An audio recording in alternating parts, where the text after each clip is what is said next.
नमस्कार, मैं विज्ञान प्रकाश। न्यूज पॉइंट टारगेट 272 की इस खास श्रृंखला में, इस खास सीरीज में एक बार फिर से आपका स्वागत है। सियासत और बाजार के बीच में क्या रिश्ता है? क्यों सियासी बातों पर बाजार ऊपर नीचे होता है? ऐसी ही इकोनॉमी के एक बहुत अहम विषय पर हम आज चर्चा करेंगे।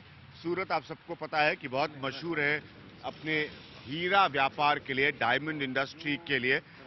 ऐसी ही एक जगह पर हम आए। ये बड़ी आधुनिक है, ये बड़ी मॉडर्न है और तकनीक और टेक्नोलॉजी सब के हिसाब से बड़ी मॉडर्न है।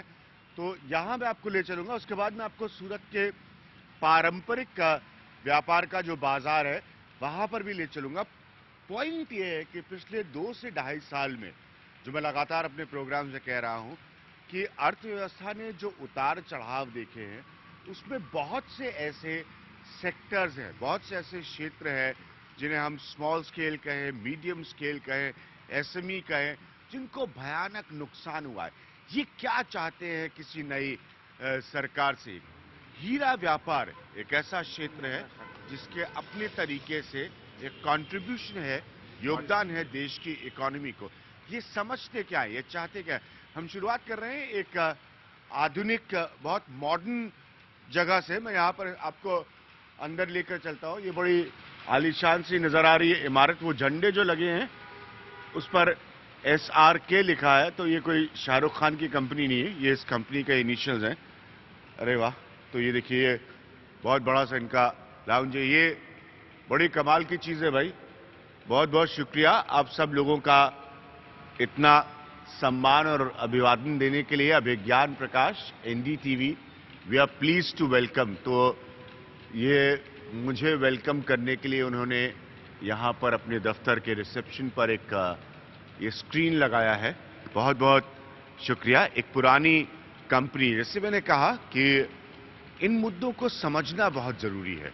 ये एक बहुत बड़ा व्यापार का उद्योग है। हम सब जानते हैं कि जब हम टैक्सेशन की, कर व्यवस्था की पॉलिसीज पर चर्चा करते हैं तो जो इनडायरेक्ट टैक्सेस हैं उनका बहुत बड़ा हमारी अर्थव्यवस्था में योगदान होता है। तो ये अगर ये डायमंड ट्रेड से जुड़े जो लोग हैं, इस व्यापार से जो जुड़े लोग हैं, ये चाह क्या रहे हैं नई सरकारों से? इनकी उम्मीद क्या है? ये समझते क्या है कि इनको नई सरकारें दे सकती हैं? तो पहले एक आधुनिक जगह से हम शुरुआत कर रहे हैं, फिर आपको पारंपरिक बाजार भी मैं लेकर चलूंगा। किधर जाने की आवश्यकता होगी भाई? प्लीज आप हमें बताते रहिए, दिखाते रहिए, घुमाते रहिए। हैंडलिंग यूनिट है पूरा, जो AC का जो रहता है। अच्छा, एयर हैंडलिंग है। आइए, आप हमारे साथ आइए। तो मैंने आपको बताया था ना, ये थोड़ा सा बहुत ही नए जमाने का आधुनिक सेटअप है। ये असॉर्टमेंट होता है यहाँ पर। तो ये मैं आपको असॉर्टमेंट का मतलब मैं क्या समझाऊंगा। मैंने आज तक किसी किस्म का कोई व्यापार नहीं किया, लेकिन असॉर्टमेंट मतलब हीरे लाकर यहाँ इकट्ठा किए जाते हैं। जो डायमंड होता है उसका प्लानिंग का प्रोसेस होता है पूरा। हाँ। रफ जो डायमंड है, हाँ। उसको देखा जाता है कि कौन तराशा जाता है कि इसमें से क्या डायमंड की आउटपुट होगी। हाँ। राउंड, हार्ड, मार्किश पियर, कौन सा डायमंड इसमें से आउटपुट बनेगा, उसकी प्लानिंग की जाती है अंदर। अरे वाह, कमाल का। तो ये सारे लोग जो है, ये आप देख सकते हैं, ये कितना बड़ा है। ये तो मैंने आप लोगों को बॉम्बे स्टॉक एक्सचेंज दिखाया था, ट्रेडर्स के आपको वर्क स्टेशन दिखाए थे, ये तो उससे भी बड़ा लग रहा है। तो यहाँ पर आप देख रहे हैं सारा कंप्यूटर और आधुनिक तकनीक के माध्यम से ये देखा जाता है यहाँ पर कि किस हीरे में कितनी उम्मीद है चमकने की। जीवन में भी ऐसे ही होता है। देखा जाता है कि किस आदमी में कितनी, सियासत में तो खास तौर पर देखा जाता है कि किस हीरे में कितनी उम्मीद है चमकने की। तो आप देख सकते हैं यहाँ पर लगातार इसे तराशा जाता है। तो आपसे बात करता हूँ। बस ये काम करने में बोर तो नहीं हो जाते आप? नहीं नहीं, बिल्कुल नहीं। क्यों? क्यों, मजा आता है। मजा आता है। अच्छा, कैसे होता है यार? मैं तो लाइट है, स्टोन लाइट है ना। हाँ, बोलिए अभी। ये स्टोन है। हाँ, इसका ओरिजिनल होता है। अभी ये इसका कटिंग हो गया है। हाँ। कटिंग करके अभी ये जो है वो फैक्ट्री प्रोसेस के लिए जाएगा। कटिंग करने के बाद हाँ। फैक्ट्री प्रोसेस के लिए जाएगा फैक्ट्री ये? प्रोसेस में जाएगा। तो अच्छा, आप लोगों को तो मतलब आप वो जौहरी हैं जो हीरे को पहचान लेते हैं। जी सही बात है। हैं? सही बात है। ऐसा कोई फॉर्मूला जो नेताओं को समझ में आ जाए कि पब्लिक क्या सोचती है? वो पब्लिक उनके लिए हीरा है, वो तराश नहीं पाते नेता उनको। नेता तो तराश पाते हैं ना, हाँ? उसको मालूम ही है ना। अच्छा, नेता को पता है आप लोगों के हिसाब हाँ। से नेता तराश पाते हैं। आप देख सकते हैं ये बहुत बड़ा है यहाँ पर। मैं तो उम्मीद भी नहीं कर रहा था कि ये इतनी बड़ी जगह होगी। तकरीबन यहाँ पर कितने लोग काम करते होंगे आपके हिसाब से? 700 लोग काम कर रहे हैं अभी। इस फ्लोर पे 700 700 लोग। उसमें से 250 जितने हैं जो डायमंड के साथ काम करते हैं, प्लानिंग करते हैं डायमंड की। हाँ। और दूसरे उनके सपोर्टर्स हैं जो टेक्नोलॉजी है, हीलियम, सरीन या गैलेक्सी, उस पे काम करते हैं, जो ये मार्कर्स को सपोर्ट करते हैं उसकी प्लानिंग में, जो कंप्यूटर का सारा काम रहता है। हाँ। इश्यू, रिसीविंग या फिर प्लानिंग में जो डायमंड की हेल्प रहती है, वो सब उनके सपोर्टर्स रहते हैं। 250 जितने मार्केट, टोटल 700 का स्टाफ है इस फ्लोर पे। हीलियम, अच्छा हीलियम क्या होता है? एक टेक्नोलॉजी है जहां डायमंड को स्टेज पे चिपका के पहले उसको स्कैन किया जाता है कि उसका मॉडल कैसा है। हाँ? क्या उसका मॉडल है, क्योंकि हर एक 2 डायमंड अलग अलग होता है। 2 डायमंड एक से नहीं होते, एक सा शेप नहीं होता। तो पहले इसको हाई रिजोल्यूशन पे स्कैन किया जाता है कि डायमंड होता कैसा है। हाँ। वो डायमंड फिर यहाँ पे लाया जाता है इस माइक्रोस्कोप पे।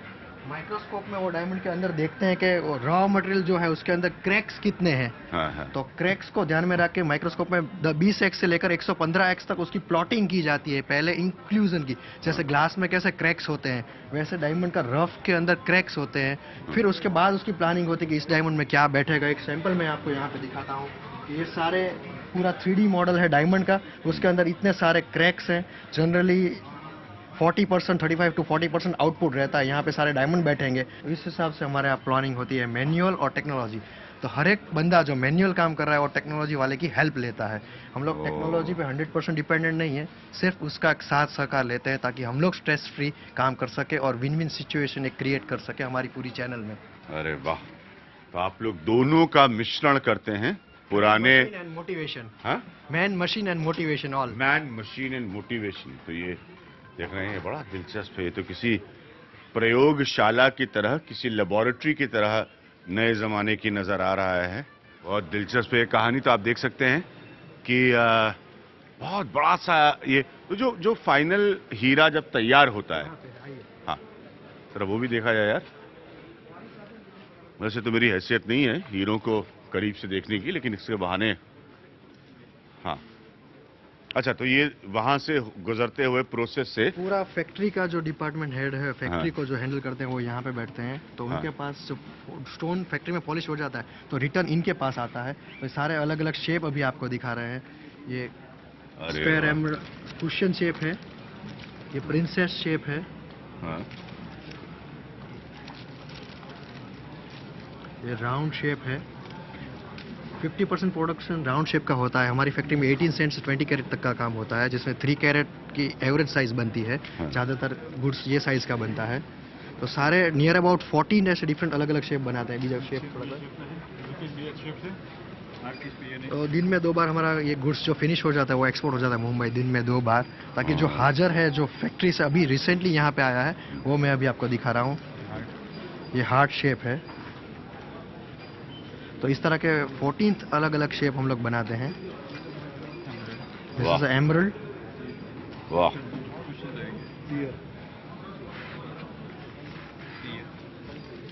हाँ भाई, ले तो सकते नहीं, कम से कम तस्वीरें ही ले लो। Pear shape. अरे वाह,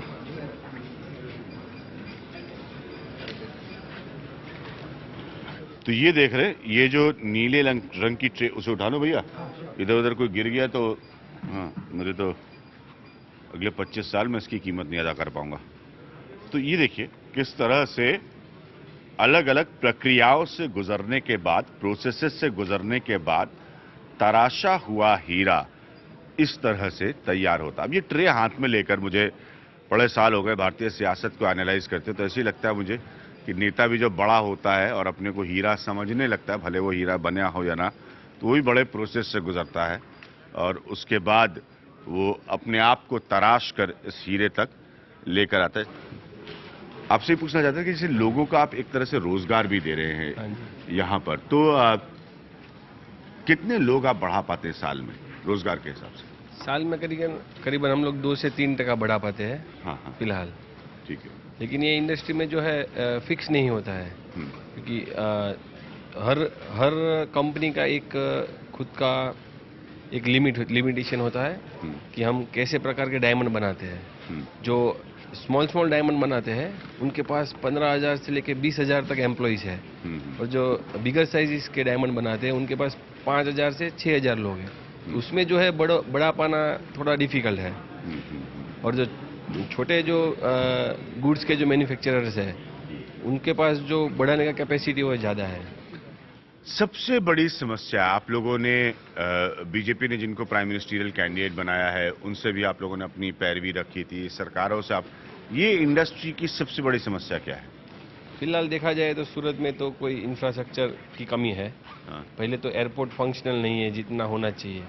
यहाँ पे कार्गो सेटअप होना चाहिए, क्योंकि हमारा जो गुड्स आता है वो thousands of millions of dollars का होता है। तो उसके लिए यहाँ पे सूरत में कोई अच्छा सेटअप नहीं है। हमारा जो गुड्स आता है नॉर्मली बॉम्बे कस्टम से होके आता है और थोड़ा डिले भी होता है। और जो यहाँ से जो ट्रैवलिंग होता है, जो इंटरनेशनल बायर्स यहाँ आने चाहिए, पूरा इंडस्ट्री यहाँ सूरत में है, तो जो इंटरनेशनल बायर्स को आना चाहिए यहाँ पे, तो फ्लाइट की कनेक्टिविटी की बहुत कमी है।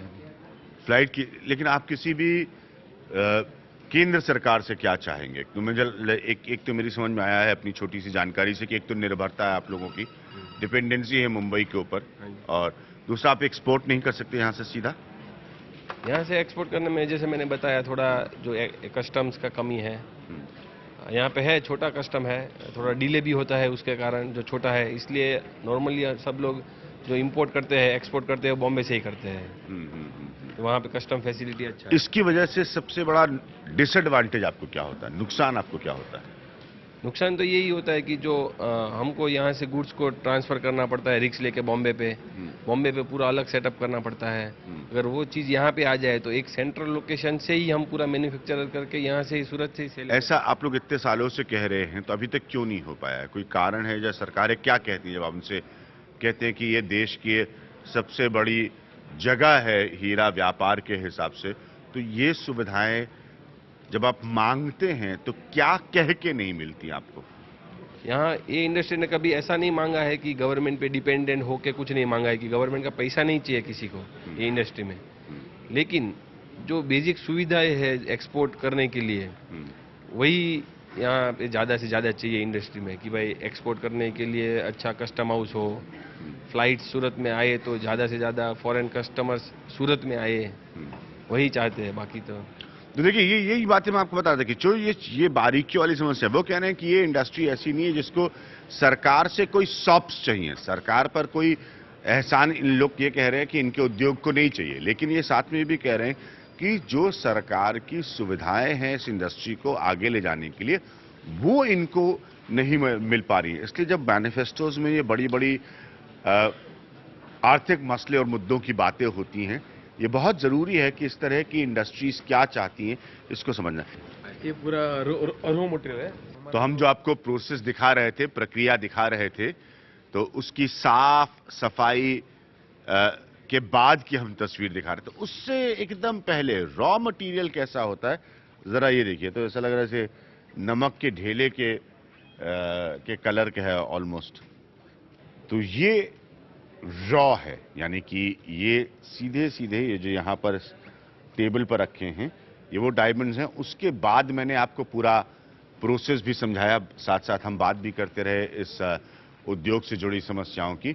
तो वो जो चमक आप देख रहे थे, जो निखार आप हीरो में देख रहे थे, वो उस पूरी प्रक्रिया से, उस प्रोसेस से गुजरने के बाद वो निखार और चमक आया है। मैं आपको ये भी बता दूं कि नई सरकार कोई भी हो, इनके जो जेम्स एंड ज्वेलरी एसोसिएशन है उन्होंने बहुत सारी मांगे रखी हैं। जरा ऊपर चढ़कर हम देखते हैं और आपको फिर वहां से दिखाएंगे कि कितना भव्य है ये। उन्होंने बहुत सारी मांगे रखी हैं, जिसमें से स्वाभाविक है कि जो ये केंद्र है सूरत, उसमें बेहतर सुविधाएं हों, इसकी मांग रखी है अर्थव्यवस्था में। अब आप देख सकते हैं यहाँ से थोड़ा सा आपको अंदाजा लग जाएगा कि हम जहां पर मौजूद हैं, जैसे मैंने बार बार आपको कहा, एक मॉडर्न सेंटर है, लेकिन कितना बड़ा है तो आप समझ सकते हैं कि किस स्तर का व्यापार। ऐसे यहाँ पर सूरत में कितने और आधुनिक सेंटर्स होंगे, मॉडर्न सेंटर्स होंगे? आधुनिक सेंटर देखने जाए तो सूरत में करीबन 75 से 80 ऐसे 75 से 80। हाँ, मॉडर्न इंफ्रास्ट्रक्चर्स है। और एक समय में सूरत कितने हजार लोगों को सिर्फ डायमंड इंडस्ट्री में काम देता होगा? अभी फिलहाल देखने जाएंगे करंटली 9 से 10 लाख लोगों को 9 से 10 लाख 10 लोगों लाख लोगों को ये रोजी रोटी देता है। 9 से 10 लाख लोगों को एक शहर में रोजी रोटी देने वाला ये सेक्टर है। अब आप समझे कि मैं यहां आकर ये कार्यक्रम क्यों कर रहा हूं। वक्त हमारे लिए क्या ब्रेक का, आप कहीं मत जाइएगा। मैं सूरत में हूं, इसमें मैंने कहा एक आधुनिक हीरा व्यापार के केंद्र में, और वापस आ रहा हूं। उसके बाद हम पारंपरिक इलाके में भी चलेंगे और इसी के माध्यम से आपको बदलते हिंदुस्तान की बदलती अर्थव्यवस्था के मुद्दे मैं आपको समझाता रहूंगा। आप कहीं मत जाइएगा।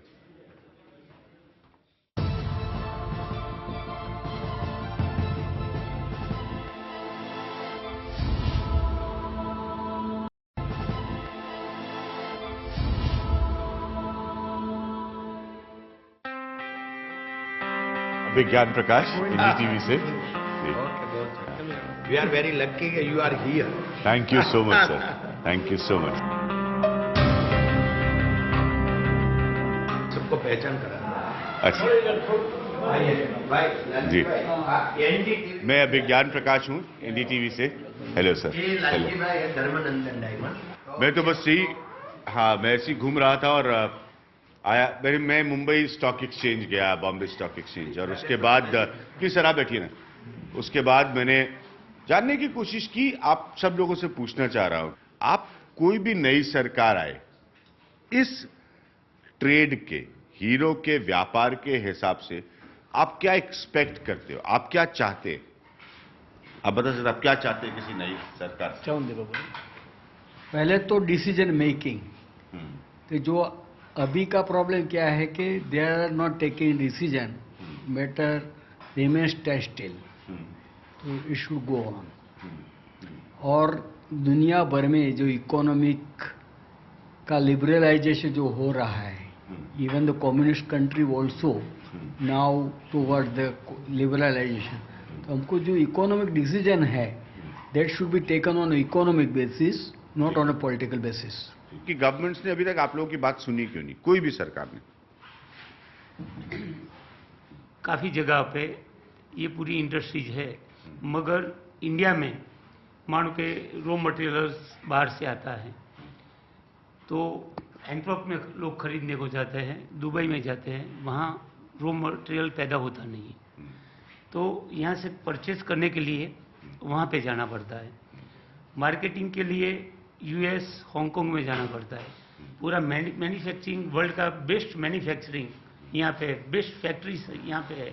तो हम वो सोच रहे हैं कि ये पूरी इंडस्ट्रीज की रॉ मटेरियल भी बिक्री यहाँ पे हो, पॉलिश तैयार माल खरीदने के लिए लोग यहाँ पे आए, एक प्रकार का डायमंड हब बनना चाहिए, वही हमारी ख्वाहिश है। एक डायमंड हब बनना चाहिए। लेकिन ये जितना मैंने अपनी रिसर्च में पढ़ा, और आप लोग इस इंडस्ट्री के पुराने लोग हैं, ये सारी मांगे आप बहुत सालों से उठा रहे हैं। मेरा जो सवाल है, मैं आपसे पूछना चाहूंगा कि इनको गवर्नमेंट सुनती क्यों नहीं है, क्यों नहीं सुनती? आप बताइए मुझे कि ये सब कोई आज की नई डिमांड नहीं है, सरकारें बदल गई। मैं यहाँ पर पार्टी किसकी आ रही है किसकी जा रही है उससे मेरा नहीं, कोई पार्टी से अपने को लेन देन नहीं है, मगर जो गवर्नमेंट ऑफ इंडिया में है, तो हम ऐसा नहीं मानते कि बिल्कुल नहीं सुनती, सुनती तो है, मगर वो क्या कि हमको समझ नहीं पाती है कि डायमंड बिजनेस क्या है। तो वो एक ही बात करती है कि चलो आप लोग टैक्स बचाने के लिए हमको ये सजेशन दे रहे हैं, आपको फायदा इसलिए सजेशन दे रहे हैं। जो डायमंड वाला है वो पूरा वर्ल्ड में एकदम सात्विक जो लोग होते हैं, जिसका वर्ड से, जो मुंह से ज्यादा बिजनेस होता है, तो उनकी बात उनको जो पक्की लगनी चाहिए। कि दाखला एक एग्जाम्पल है कि हम लोग अभी गए थे कि भाई हमारा जो एक कस्टम में जो एक लॉ बना है, तो उसमें एक पॉइंट का डिफरेंस हो गया था बाय मिस्टेक इन प्रिंटिंग।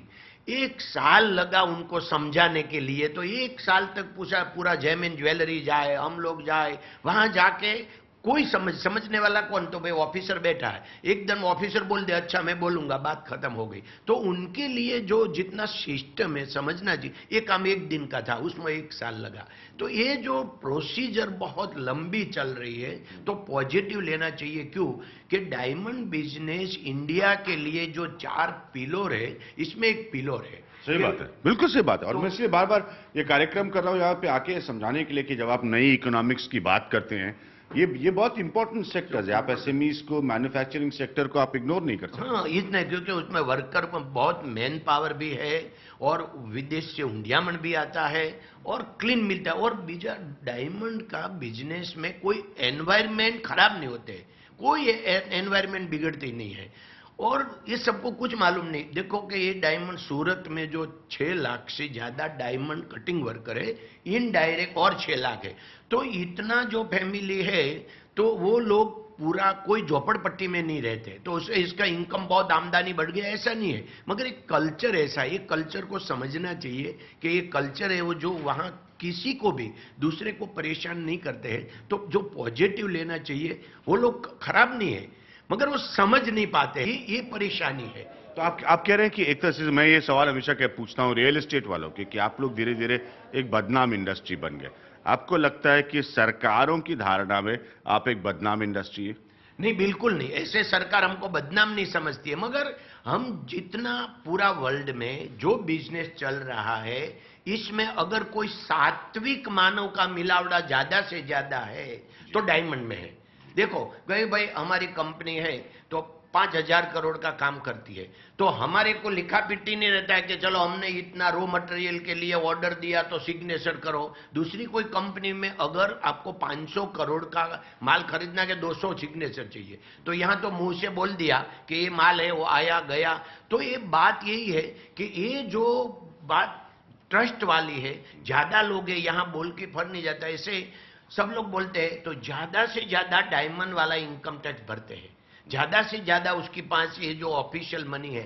मगर ये जो मैंने बोला, ऐसा कोई तक साधु अंदर आ जाता है और वो डायमंड का नाम से 10%, 5% लोग जो लाभ ले जाते हैं, उनको डायमंड इंडस्ट्रीज में वो लोग देख लेते हैं। तो उसने जो देखा वो समझ गया कि डायमंड इंडस्ट्रीज में बहुत ब्लैक हो रहा है। कोई नई सरकार नए वादे लेकर आ रही है एक ऐसे मुल्क में जहां पर अर्थव्यवस्था की हालत काफी खस्ता रही है पिछले कुछ सालों में, तो इस तरह के इंडस्ट्रीज को देखना बहुत ज्यादा अहमियत रखता है और बहुत जरूरी है। इसीलिए मैं इस यात्रा पर यहाँ सूरत में आया हूं। देखिए जो इस व्यापार को चलाने वाले कुछ अहम लोग थे, उनकी मीटिंग हो रही थी, तो हम सीधे गए, उनसे हमने बातचीत की।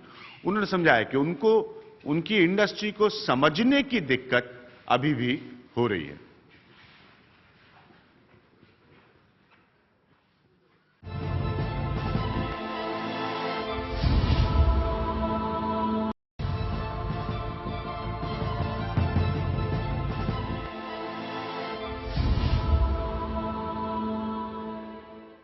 तो जैसा कि मैंने आप लोगों से वादा किया था, ये मैदरपुरा का सूरत का जावेरी बाजार है।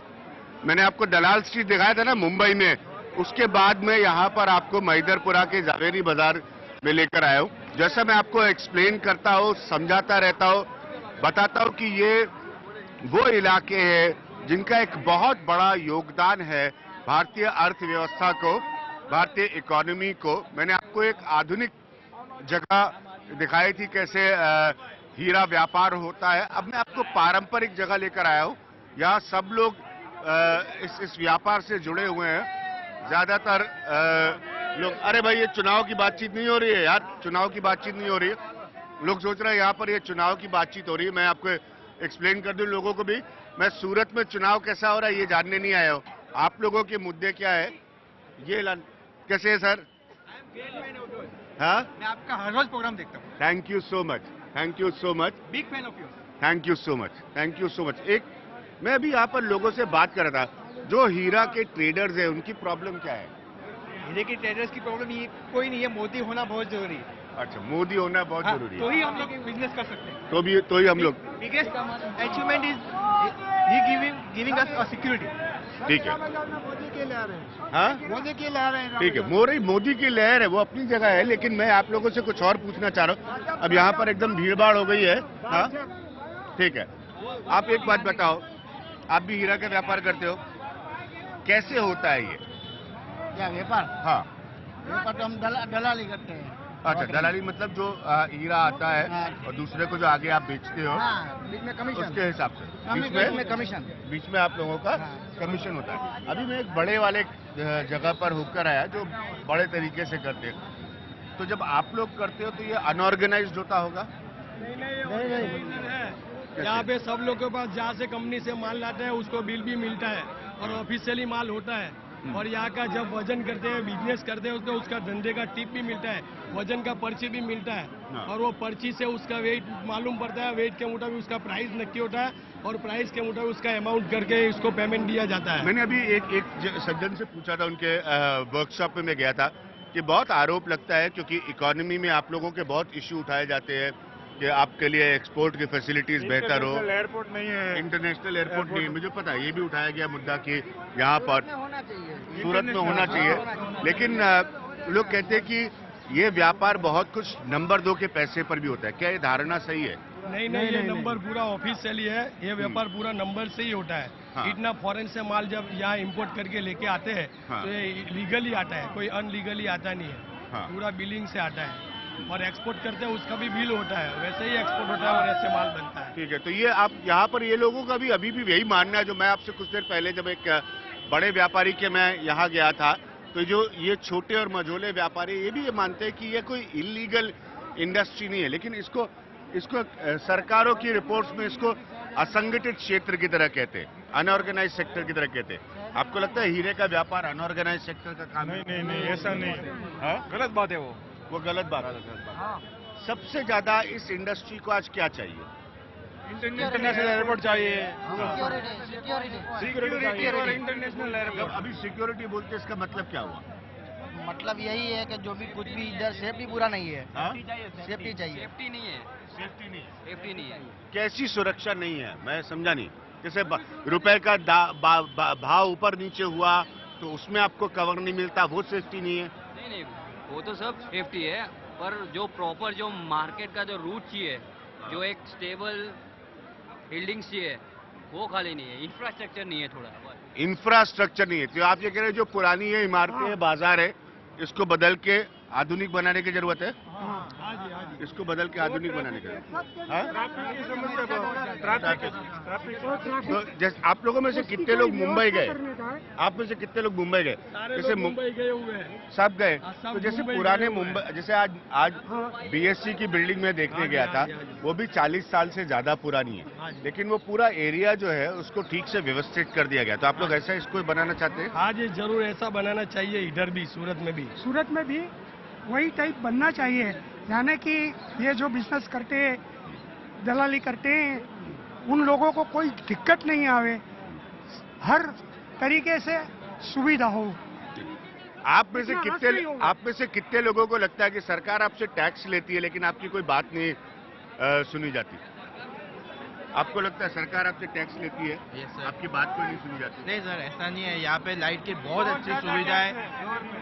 आप मैं केंद्र सरकार के हिसाब से बात कर रहा हूँ, थोड़ा कंफ्यूज करिए। हाँ, आपको लगता है सरकार आपकी बात नहीं सुनती? नहीं, 100% सुनती है, कोई मैं केंद्र सरकार के, देखिए आप जो पॉलिसीज बनती है, अगर कोई व्यापार अनऑर्गेनाइज सेक्टर, आपको सब पता है ये बड़ी इंपॉर्टेंट एरियाज हैं, अहमियत रखते हैं अर्थव्यवस्था में, तो उनकी राष्ट्रीय स्तर पर पॉलिसी बनती है। तो क्या आपको लगता है कि आप लोगों के लिए उसमें आवाज नहीं निकल पाती? नहीं, 100% हमारी आवाज़ नहीं सुनते।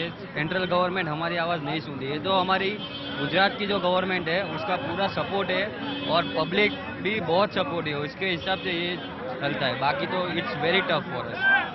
तो इनका ये मानना है कि केंद्र सरकार जो है वो इनकी नीतियों जैसे, लेकिन मैंने क्यों कहा कि मैं यहाँ तक, जैसे मैंने कहा मुंबई के सफर के बाद यहाँ तक चलकर क्यों आया हूँ, इसीलिए आया हूँ क्योंकि ये वो सेक्टर है, आप समझ रहे हैं, जिसे हम 4 पिलर्स कहते हैं इकोनॉमी के, अर्थव्यवस्था के, उसमें से। कैसे सर, ठीक है आप? एकदम बढ़िया। हाँ, आपको पहचानता हूँ। बहुत सारे लोग हैं मिलने वाले जो लगातार आपसे बात करना चाह रहे हैं। कैसे आप? ठीक है। तो ये मैं इसलिए आपको समझाना चाह रहा हूँ। अब आप इस चीज को समझिए ऐसे भारतीय अर्थव्यवस्था में बहुत सारे क्षेत्र हैं। जो बात मैंने पहले भी आपसे कही कि जब हम मैनिफेस्टोस के जरिए पढ़ते हैं पार्टियों के वादे को, चाहे वो कांग्रेस हो, चाहे वो बीजेपी हो, चाहे वो कोई और पार्टी हो, ये वादे वो होते हैं जो नीतियों पर आधारित होते हैं और घोषणा पत्र में एक तरह से एक तरीका बताया जाता है। हिंदुस्तान की सियासत जितनी कॉम्प्लेक्स है, पेचीदा है, उतनी यहाँ की अर्थव्यवस्था से जुड़ी समस्याएं हैं, क्योंकि एक बहुत बड़ा तबका है जो इस तरह से हमारे देश की अर्थव्यवस्था पर अपना योगदान देता है। बताइए सर। बोलो क्या है? कुछ नहीं, ये पूछना चाहता हूँ कि आप लोगों के व्यापार से जुड़ी हीरे की क्या समस्याएं? अरे की बहुत ज्यादा समस्या है। क्या बताइए ना। अभी तो क्योंकि मार्केट में पैसा नहीं आता इलेक्शन के लिए, वो भी बहुत तकलीफ रहती है। और 25-50 हजार रुपया लेके जाता है तो सब पुलिस वाला पकड़ते हैं, सब लाओ इतना निकालो, सब वो लोग लिखा जाता है। अभी तो हम बहुत परेशान है। लेकिन मार्केट में पैसा नहीं आता, इससे सरकार का क्या लेना देना आपके हिसाब से? सरकार के लेना देना कि जो पुलिस वालों को बोलना चाहिए ना कि भाई इन लोगों को मत हैरान करो। अच्छा। उसको काम करने दो। हाँ, बाकी जहाँ भी जो करना वो करो, मार्केट को छोड़ो। लेबर कितना परेशान होता है? लेबर परेशान होता है, उनको पगार नहीं मिलता और तो क्या करे। अभी सब मार्केट में सब धंधा भी कर बैठा है। में पेमेंट का बहुत प्रॉब्लम हो रहा है हर एक जनों को डायमंड मार्केट में। पेमेंट किसी की आ नहीं रही है, जा नहीं रही है, हर जगह से पेमेंट के लिए बहुत प्रॉब्लम हो रहा है। इलेक्शन की वजह से लोग बता रहे हैं कि इलेक्शन के कारण पेमेंट नहीं आ रहा, लेकिन अभी तक कुछ सच सामने नहीं आया है। मनी क्राइसिस है। क्योंकि डायमंड का मेन बिजनेस सूरत से सब कुछ जाता है बॉम्बे, बॉम्बे से होता है आगे एक्सपोर्ट होता है। तो बॉम्बे से जो एक्सपोर्ट होता है, तो यहाँ जैसे सूरत में सब मैन्युफैक्चरर लोग हैं, वो सब कुछ सेलिंग करते हैं बॉम्बे, और बॉम्बे से जो पेमेंट आना चाहिए अभी कोई भी पेमेंट नहीं आ रहा है। सबका पेमेंट रुका हुआ है। पैसा नहीं आ रहा है। पैसा नहीं आ रहा। देखिए बाजार के बहुत सारे लोग ये कह रहे हैं कि साहब जब ये लोग यहाँ से अपना हीरा बेचते हैं और उसको भेजते हैं मुंबई, तो वहाँ से जो पैसा आना चाहिए वो नहीं आ पा रहा है। हमारा पूरा धंधा, ये डायमंड मार्केट का पूरा धंधा चौपट कर दिया है। हमारा पूरा का पूरा काम रोकड़े के व्यवहार से चल रहा है और इनकम टैक्स के हिसाब से और चुनाव के हिसाब से हम 1 महीने से बैठे हैं। ये लोग हमें किसी भी तरह से कोई काम ही नहीं करने देते। ये कोई सपोर्ट नहीं है। हमारे पूरे डायमंड मार्केट को पूरा 1 महीने से चौपट कर दिया है। ये हमारा रोकड़े का धंधा है।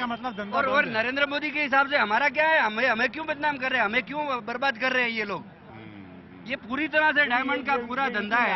ये कह रहे हैं कि पिछले, हालांकि देश में 1 महीने से देश में चुनाव हो रहे हैं, वो कह रहे हैं कि कोई आए प्रधानमंत्री कौन बने उससे उनका लेना देना नहीं है, लेकिन पिछले 1 महीने से गैरेज वाले है हम। गैरेज वाले, ऑटो गैरेज है और हमारा कुछ भी होता नहीं है। यह सब मार्केट में होता है। क्या होता है?